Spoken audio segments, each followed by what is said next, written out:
यदि आप यहाँ नए हैं, तो अध्याय 1 से शुरुआत करना सुनिश्चित करें। पुस्तक में बहुत कुछ ऐसा है जो पहले और दूसरे अध्याय पर आधारित है। इसके अलावा, कुछ अवधारणाओं को पूरी किताब में कई बार स्तरित और उल्लिखित किया गया है। और जब भी कुछ दोबारा सामने आएगा तो मैं हर विवरण को दोबारा नहीं समझा पाऊंगी। मेरे पास एक प्रारंभिक नोट भी है जिसके बारे में जानना महत्वपूर्ण है, इसलिए सुनिश्चित करें कि आप उस पर एक नज़र डालें। अगर कुछ और नहीं, पिछले अध्याय में हमने कुछ अवधारणाएं देखीं जो सीधे तौर पर पश्चिमी संस्कृति के मूल्यों के विपरीत लगती थीं। यह अध्याय शायद उस संबंध में और भी बुरा है।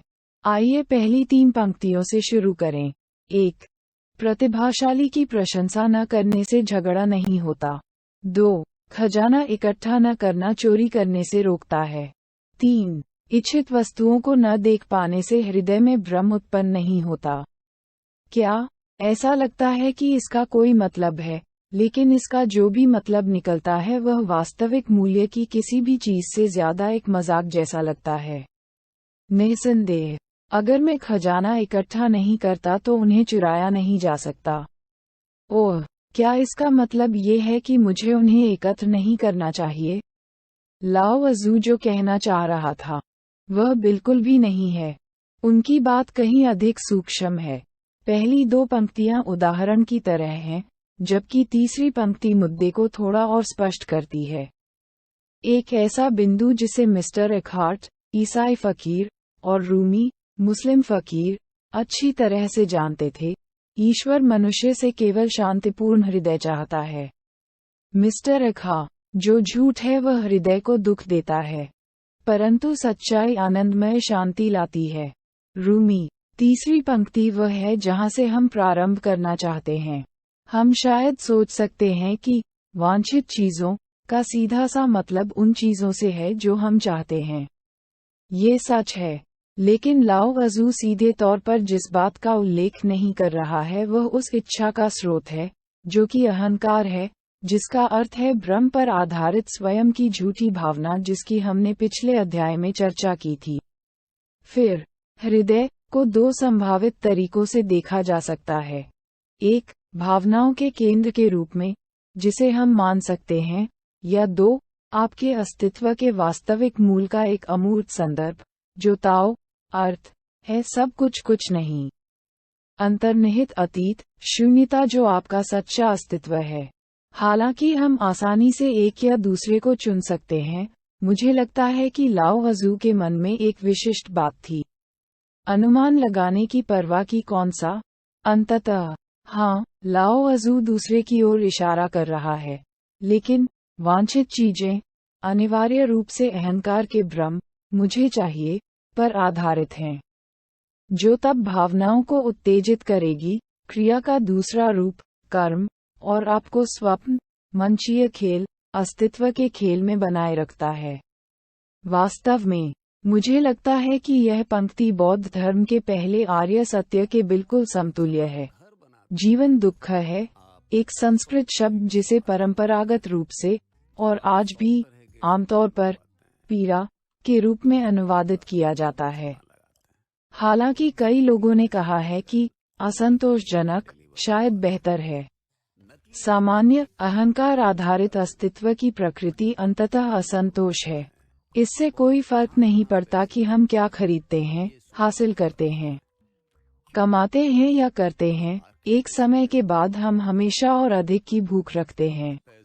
यह आवश्यक रूप से लालची नहीं है, हालांकि यह लालच का स्रोत है, लेकिन यह एक गहरी, अचेतन, आत्मा की लालसा पर आधारित है।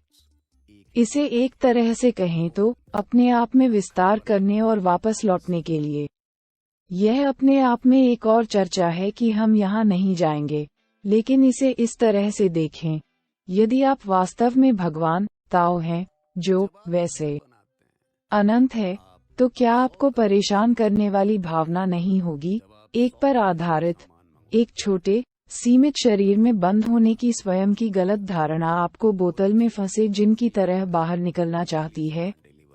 इस बिंदु पर आप समाज की कई समस्याओं के मूल कारण पर ध्यान देना शुरू कर सकते हैं। इस मुद्दे पर और भी अधिक इच्छुक चीजों को देखना एक विचार पर आधारित है। वस्तुओं की दुनिया में एक वस्तु के रूप में खुद की अवधारणा जिसे हम मैं या अहंकार कहते हैं, और आप इस परिप्रेक्ष्य से जो देखते हैं वह ऐसा लगता है तुमसे बाहर हो। अहंकार खुद को बड़ा, मजबूत और अधिक महत्वपूर्ण महसूस कराने के लिए शारीरिक और मानसिक रूप से चीजों को जमा करना पसंद करता है। यही कारण है कि हम बाहरी मान्यता चाहते हैं। लेकिन अगर आपको एहसास होता है कि अहंकार एक भ्रम है और आप एक अलग व्यक्ति के रूप में अस्तित्व में नहीं हैं, तो आपको ये भी एहसास होता है कि आपके अनुभव में सब कुछ आपके भीतर हो रहा है। जब आप विचार, मन और या भावनाओं, जिन्हें मैं शरीर के आदिम विचार के रूप में देखता हूँ, के साथ पहचान करते हैं, तो स्वाभाविक रूप से आपके भीतर इच्छा पैदा होगी। ये सरल कारण और प्रभाव है क्योंकि अहंकार कभी भी संतुष्ट महसूस नहीं करता है, कम से कम लंबे समय तक नहीं। इसे ही लाओ अजू हृदय का भ्रम कहते हैं। ठीक वैसे ही जैसे हम कह सकते हैं कि यह विश्वास करना कि आप मांस की बोरी में अहंकार हैं, मन का भ्रम है। दूसरे तरीके से रखें, भगवान से ईर्ष्या को दूर करने की प्रार्थना करें कि भगवान आपको बाहरी चीजों से मुक्ति दिलाएं और आपको एक आंतरिक व्यवसाय प्रदान करें जो आपको अवशोषित करेगा ताकि आपका ध्यान आकर्षित न हो। रूमी। इसलिए बुद्धिमान लोग दिलों को खाली करके और पेट भरकर, महत्वाकांक्षाओं को कमजोर करके और हड्डियों को मजबूत करके शासन करते हैं। और आपकी सांस्कृतिक और अहम की कंडीशनिंग विरोध कर रही है। आपके पेट में वह अजीब भावना जो आपको बताती है कि यह सही नहीं है। कितना गैर अमेरिकी, ये स्पष्ट रूप से साम्यवाद है। मैं बस आपको मुफ्त स्वास्थ्य सेवा स्वीकार करने के लिए प्रेरित करने का प्रयास कर रहा हूँ। दिलों को खाली करना और पेट भरना संभवतः उतना बुरा नहीं लगता, लेकिन कमजोर महत्वाकांक्षा, यदि बहुत अधिक न हो, हमारी संस्कृति में एक गुण माना जाता है। कुछ चाहने या कुछ हासिल करने की इच्छा रखने और उसे वास्तविकता में बदलने के लिए सरासर धैर्य और इच्छा शक्ति का उपयोग करके। अपनी शक्ति में सब कुछ करने में क्या गलत है? खासकर अगर मैं गरीबी से आता हूँ और खासकर अगर इसमें दुनिया को एक बेहतर जगह बनाना शामिल है, उसमें गलत क्या है? ठीक है, सबसे पहले याद रखें कि मैं कोई निर्णय नहीं दे रहा हूँ। चाहिए अंग्रेजी भाषा के सबसे खतरनाक शब्दों में से एक है। अगर मैंने कभी देखा तो एक निर्णय होगा। हालांकि भाषा का व्यवहारिक अनुप्रयोग अक्सर इसे अपरिहार्य बना देता है। मैं यह नहीं कहूँगा कि महत्वाकांक्षा स्वाभाविक रूप से अच्छी या बुरी होती है। हालांकि हमारे पास महत्वाकांक्षा से अंधा जैसे वाक्यांश होने का एक कारण है। महत्वाकांक्षा संक्षेप में अहंकार के भ्रम में निहित है। भगवान, आप दुनिया पर नजर रखते हैं और या तो उसे प्राप्त करना चाहते हैं, यह महसूस नहीं कर रहे हैं कि वह सिर्फ अपने शरीर से ले रहे हैं, या दुनिया की मदद करना चाहते हैं, यह महसूस नहीं कर रहे हैं कि मदद करने के लिए कुछ भी नहीं है। बहुत जटिल चर्चा जो हम बाद में कर सकते हैं। क्या मैं कह रहा हूँ कि लोगों की मदद करना गलत है? कदापि नहीं। क्या मैं ये कह रहा हूँ कि अपनी छवि में एक साम्राज्य बनाने की चाहत गलत है? नहीं। लेकिन आप शायद देख सकते हैं कि यह एक पूरी तरह से व्यर्थ खेल क्यों है जो अनिवार्य रूप से दुनिया में और अधिक दुख लाएगा, खासकर जब आप मरते समय इसमें से कुछ भी अपने साथ नहीं ले जा सकते। बेशक मैं यहाँ ध्रुवीय चरम सीमाओं से निपट रहा हूँ, लेकिन बात यह नहीं है। मुद्दा यह है कि महत्वाकांक्षा, चाहे आत्मा केंद्रित हो या अन्यथा, आमतौर पर अहंकार के भ्रम में निहित होती है और यह खेल का एक और हिस्सा है। ये ठीक है, लेकिन ताओ ते चिंग के साथ लाओ अजू का उद्देश्य चीजों की वास्तविक प्रकृति को दिखाना है। तो फिर दिलों को खाली करना और कमजोर महत्वाकांक्षाओं में क्रमशः शरीर और दिमाग से अलग होना शामिल है। क्योंकि अपने दिमाग, विचार, संस्कृति, धर्म आदि और शरीर, जाति, लिंग, रूप आदि से पहचान करना है।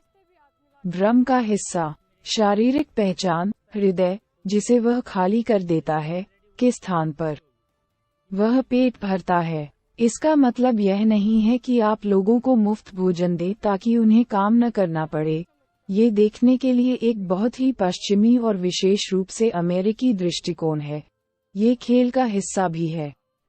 वैसे भी इसका अर्थ शाब्दिक नहीं है, हालांकि इसका शाब्दिक पहलू हो सकता है। इसके बावजूद, यदि आप अहंकार के भ्रम से हृदय को खाली करना चाहते हैं, जो समय और स्थान में एक वस्तु के रूप में स्वयं की अवधारणा पर आधारित है, तो रूपक प्रतिपक्ष क्या होगा? पेट भरना। वह वैचारिक पहचान को मन से बाहर निकालना चाहता है और आपको भ्रम से परे, वास्तविकता में पृथ्वी पर लाना चाहता है। इस प्रकार वह भोजन के रूपक का उपयोग करता है, जो कि सापेक्ष स्तर पर वास्तविक है। याद रखें, कोई भोजन नहीं और आप मर जाते हैं। यह वास्तविकता है।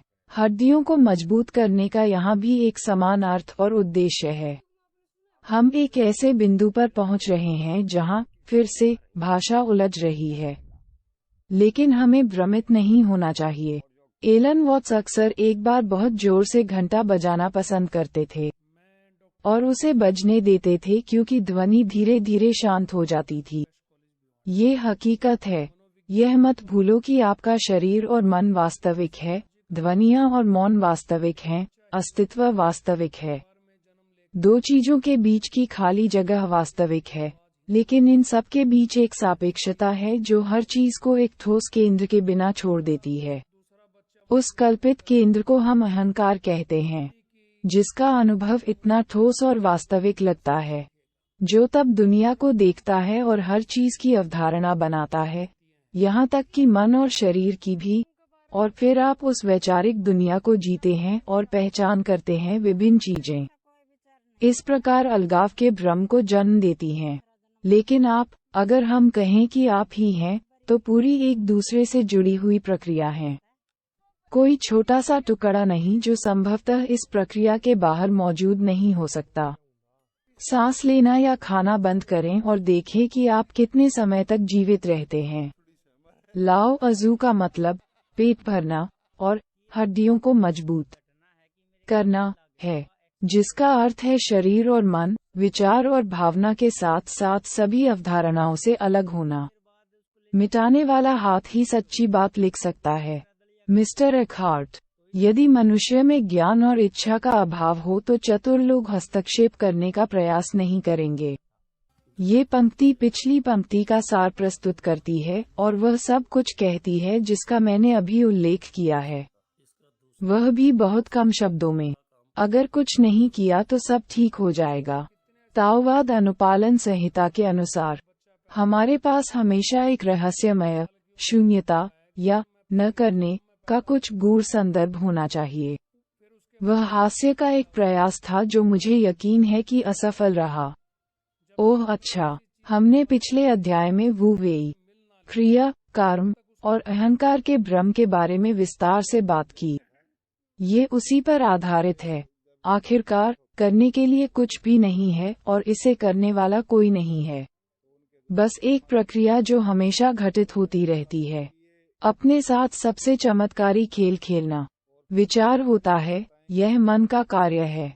युक्ति यह है कि यह महसूस किया जाए कि आप अपना मन नहीं हैं और अपने विचारों के साथ तादात्म्य स्थापित न करें। फिर, क्योंकि आपने माया का पर्दा हटा दिया है, सारा अस्तित्व स्वाभाविक रूप से आप में समा जाएगा, जैसे सूर्य एक कमरे में प्रवेश करता है। ऐसा तब होता है जब कुछ नहीं किया जाता। उपनिषदों से संवर्ती अंतर्दृष्टि, गैर विस्तृत, भगवान सभी के हृदय में विराजमान है। भगवान सर्वोच्च वास्तविकता है। त्याग के द्वारा उसमें आनंद मनाओ। किसी चीज का लालच मत करो। सब कुछ भगवान का है। ईशा 1, जोर मेरा। जब आत्मा शरीर के साथ भ्रमित हो जाती है, मन और इंद्रियां, आपको लगता है, सुख का आनंद लेते हैं और दुख सहते हैं। कथा 3:4 से गीता से समवर्ती अंतर्दृष्टि गैर विस्तृत। जब आप इंद्रिय विषयों के बारे में सोचते रहते हैं तो आसक्ति आ जाती है। आसक्ति इच्छा को जन्म देती है, कब्जे की लालसा जो क्रोध को जन्म देती है। भगवद गीता 2:62। जब आप अपने मन को इंद्रियों की आज्ञा का पालन करने देते हैं तो वे आपके बेहतर निर्णय को छीन लेती हैं, जैसे समुद्र में तूफान एक नाव को उसके निर्धारित मार्ग से भटका देते हैं। भगवद गीता 2:67। अध्याय 3 का अंत। यदि आप हमारी मेहनत की सराहना करते हैं तो कृपया इस पोस्ट को लाइक और शेयर करें और हमारे चैनल को सब्सक्राइब करें। धन्यवाद।